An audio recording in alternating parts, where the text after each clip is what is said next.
What would happen if Kiros survived? The question that changes everything about the story we thought we knew.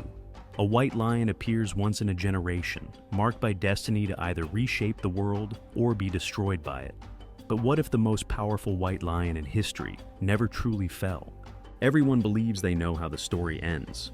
They saw Kiros fall in battle against Mufasa, watched as the dust settled over what they thought was his final resting place. The Pride Lands moved on, content with their version of history. But they never found a body. No one ever confirmed what happened in those crucial moments after the fight. And that oversight might have changed everything. White lions aren't just rare, they're living legends, beings of pure power that challenge the very foundations of nature. In Mufasa's time, Kiros was more than just another challenger to the throne. His very existence questioned everything the Pride believed about power, about destiny, about who deserved to rule. They thought defeating him would answer those questions. Instead, it may have only been the beginning. The story they tell is simple: a battle, a fall, a righteous victory. But what if the greatest deception in Pride history wasn't a lie, but an assumption? While they celebrated Mufasa's triumph, something stirred in the shadows. Something that would spend years learning, growing, evolving into something far more dangerous than a defeated prince. A white lion who lost everything except the one thing that mattered most: time. Now, whispers spread through the savannah. Stories of a ghost with golden eyes and a coat like morning frost. Some say it's just a legend. Others swear they've seen him, a figure watching from the shadows, studying the kingdom that once cast him aside. But if Kiros truly survived, if he's spent all these years preparing for his return, then the question isn't just what happened to him. The real question is, what happens next? Because a lion who learns to survive death itself doesn't return seeking simple revenge. He returns to rewrite history. And this time, the Pride Lands aren't ready for what's coming. The battle that changed everything wasn't just about two lions fighting for a throne. It was about the clash between destiny and power. Everyone remembers the roars that echoed across the savannah that day, the way the earth itself seemed to tremble beneath their paws. But what they don't know is that the most important moments happened after the dust settled, in the silence that followed.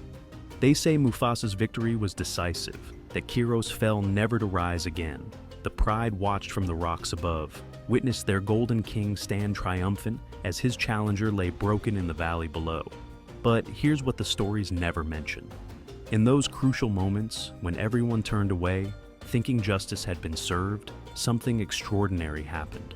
Kiros was breathing, barely alive, but his heart refused to stop beating.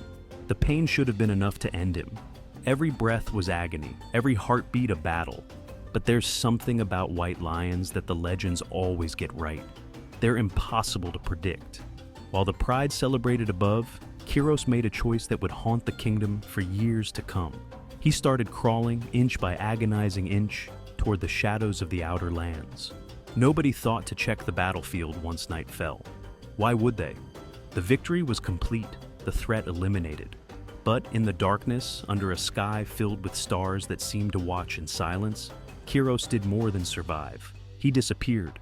The white lion, whose coat should have made him impossible to miss, became a ghost, vanishing into lands where legends go to be forgotten.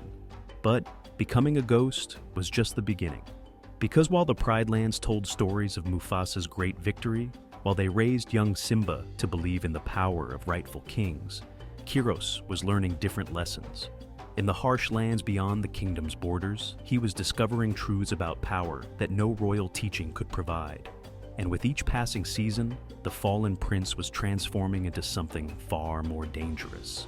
A king who didn't need a kingdom to prove his right to rule. Every scar he gained became a lesson. Every day of survival made him stronger. The white lion who believed in destiny and birthright died in that valley. But what rose from those ashes was something the Pride Lands had never seen before. A ruler forged by defeat, shaped by exile, and driven by a vision that went far beyond mere revenge. And now, after all these years, the whispers are starting to spread. Because Kiros isn't just surviving anymore, he's coming back. And this time, he's not fighting for a throne. He's coming to claim a destiny that even Mufasa couldn't stop. But what happens when a rightful king becomes an outcast? When the very thing that made him special, his stunning white coat, becomes his greatest curse?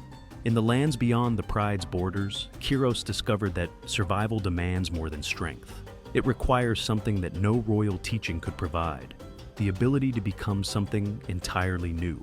Think about it. What transforms a fallen prince into something more dangerous than any king? The answer lies in the brutal lessons only exile can teach. While Mufasa ruled from Pride Rock, comfortable in his power, Kiros was learning how other prides maintained their control. Some ruled through fear, others through loyalty, but all of them showed him something the Pride Lands never could. That power takes many forms, and the throne isn't always where true strength lies. Every day brought new challenges, new threats. Rogue lions saw his white coat and thought him easy prey. But here's what they didn't understand. They weren't hunting a defeated prince. They were attacking a lion who had already survived death itself. And with each battle, with each victory, Kiros wasn't just getting stronger. He was becoming something the Pride Lands had never seen before. But the real question isn't how he survived. It's what his survival means for everything we thought we knew about power and destiny. If a white lion can fall and rise again, if the chosen one can be cast aside and return stronger, then what does that say about the very foundations of leadership? Was Mufasa's reign truly blessed by the great kings of the past? Or was it simply the victory of one lion over another? The whispers growing at the edges of the Pride Lands tell of something unprecedented.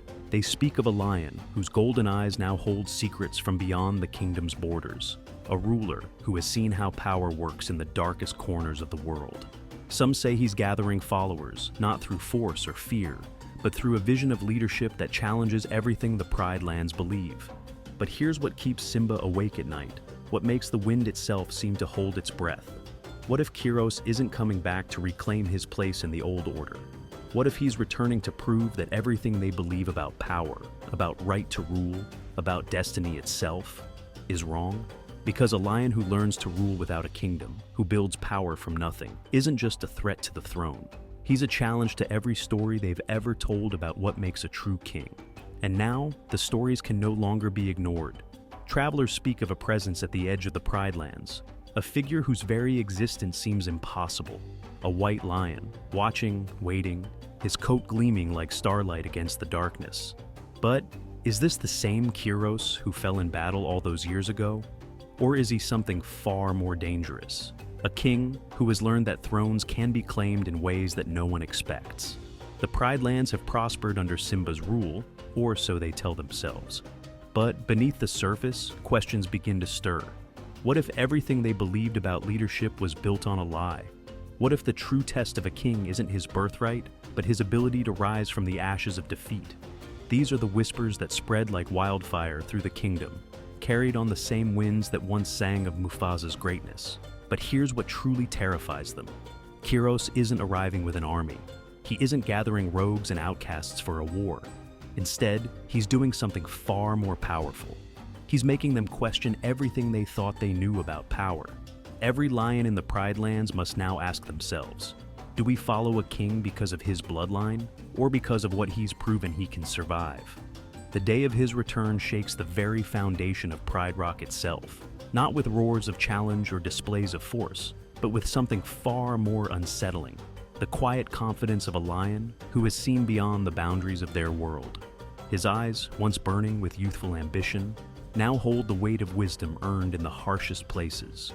His white coat, no longer a symbol of destiny, has become a testament to survival against impossible odds. But the biggest shock isn't his return, it's what he represents. Standing before Simba, Kiros poses a question that no one in the Pride Lands can ignore. Is a king chosen by destiny truly stronger than one forged by adversity? The Pride must now face a truth they never considered. What if the greatest threat to their way of life isn't a challenger seeking to destroy their traditions, but one who proves there might be a better way? Think about it. What happens when a lion who has learned to rule without a kingdom, who has built power from nothing but his own will to survive, returns to challenge not just the throne, but the very idea of what leadership means? The Pride Lands stand at a crossroads, forced to confront a possibility they never imagined. What if Kiros isn't here to reclaim his place in their story? What if he's here to write a new one entirely?